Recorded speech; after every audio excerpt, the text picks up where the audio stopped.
If you want to start running your business in the way that a CEO would, you need to start thinking and acting like a CEO, even if you're a business of one.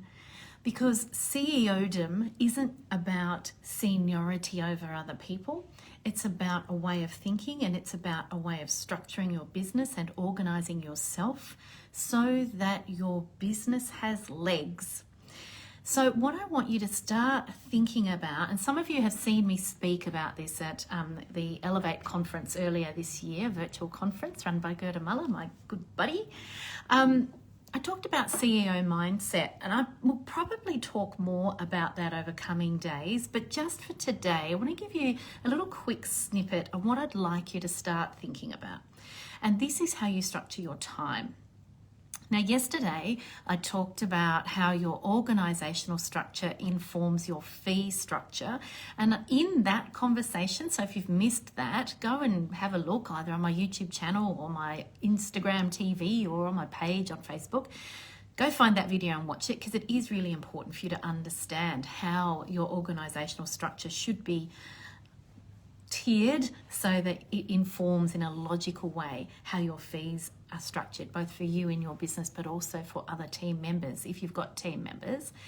But even if you're a solopreneur or a solo practitioner or a sole trader or a business of one, you need to start thinking like a CEO. Now, most business owners, when I start working with them in a coaching capacity, have come to me because they're stuck. They feel like they're constantly running. They've got the inbox pinging at them every 5 minutes. Someone's always knocking on their door saying, can I just ask you this quick question? There's always 1,000 things on the to-do list, and they're reacting to everything. They're like a cat on a hot tin roof, jumping towards every little thing that's grabbing at them because they feel that they must, because obviously they're responsible for running their business and keeping their business afloat and going. Can you see how breathless I get just describing that? And if you started to feel that little flutter in your chest when I described that, it's because you're in that space too. Now, the scariest thing that a business owner can do when they're in that zone is stop. Because they feel like if they stop, everything's going to fall down around them. If they stop for a holiday, if they stop for a break, if they stop to think, if they stop to breathe, everything will come crashing down. Now, I promise you it won't. In fact, the most important thing you can do for your business's survival is make sure you have regular time away from the business itself. So away from your email, away from your staff, away from your clients, away from all of that stuff, and taking a step right back so that you've got time to think strategically, not reactively. So one of the ways I do that is I will regularly, now during lockdown here in Melbourne, I found it incredibly difficult because I couldn't use my normal strategy, which is to hide myself in a coffee shop and start sort of mapping things out and plotting things and noodling through problems and noodling through ideas, more importantly. Because the CEO doesn't just think about today. A CEO, Chief Executive Officer, they're not just the boss. They're the big picture visionist. They're the visionary of the organisation. They're the one with the view, the long-term view. They're standing not just at the top of their team, they're standing at the top of the mountain, and they're seeing the whole landscape.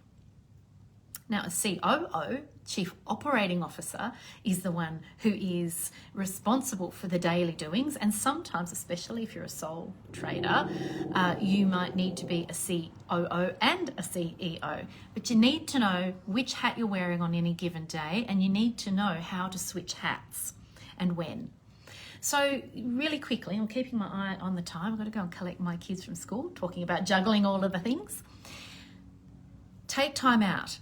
Take time away from your business.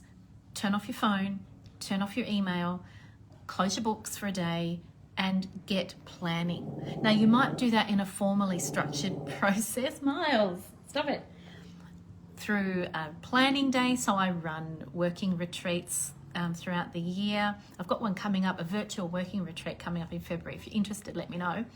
I run regular retreats for my Like a Boss clients where we all come together, whether it's virtual or in person, and work on our businesses instead of working in our businesses. But in my own businesses, I always have time every week where I have nothing booked in my diary. And that is a day for me to use for whatever, typically Wednesdays.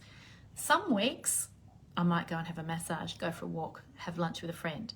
Most weeks I'm planning, I'm plotting, I'm thinking, I'm looking to the big picture. I'm saying, okay, this is where business A is heading, this is where business B is heading, this is business C is heading. Okay, I can see the whole landscape, right? What do I need to do next to make sure that the trains travel along the right tracks? So it's really important that you have that time where you're not constantly interrupted every week. Now, it might only be an hour. It might only just be long enough to have a coffee, or you might be able to spend a whole day like I do every week, making sure that you're paying attention to just that bigger picture vision, stepping away from the daily niggles and the daily grind. It's a little bit like, you know, when your diary is full of client after client after client after client after client after client, you can barely draw breath, you can barely go to the toilet, you cannot see past here. So all you can see is my diary full? Have I got enough money coming into the bank account? Is my diary full? How am I going to do I can't even think about all that stuff because I'm here with all of my clients.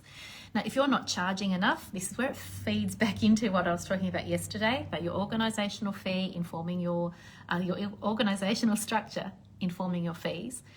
It feeds into this concept too. If you're not charging enough, then clearly you are having to see too many clients in order to pay for all the things. So how could you possibly step back and have some CEO time if you can't afford to do it?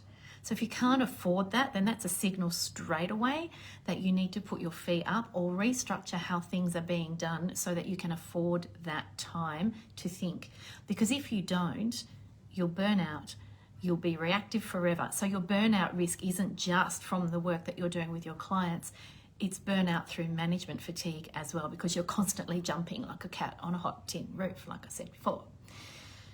CEO time is protective for you, it's strategic for your business, and it makes you a better business owner and better at what you do because you've got that time away to reflect, to catch your breath, to identify what you need for you to be able to be even better at what you do, for your team to be even better at what they do, and for your business to have legs. Like I said yesterday, the best way to serve your community is to stay in business, to do great work and to be a great service to your community. You've got to stay open, right? And there are lots of things you need to think about to make sure that can happen. Don't forget, I've got my one-to-one individual coaching bundles available at the moment. There's some information in the description for this video. Let me know if you would be keen to do that because there are limited spots available. So either dive straight in, if you know that you're in like Flynn, dive straight in, book that stuff for you before somebody else does. Otherwise, feel free to send me a message if you've got questions, and I look forward to talking to you tomorrow. Bye for now. Have a great afternoon.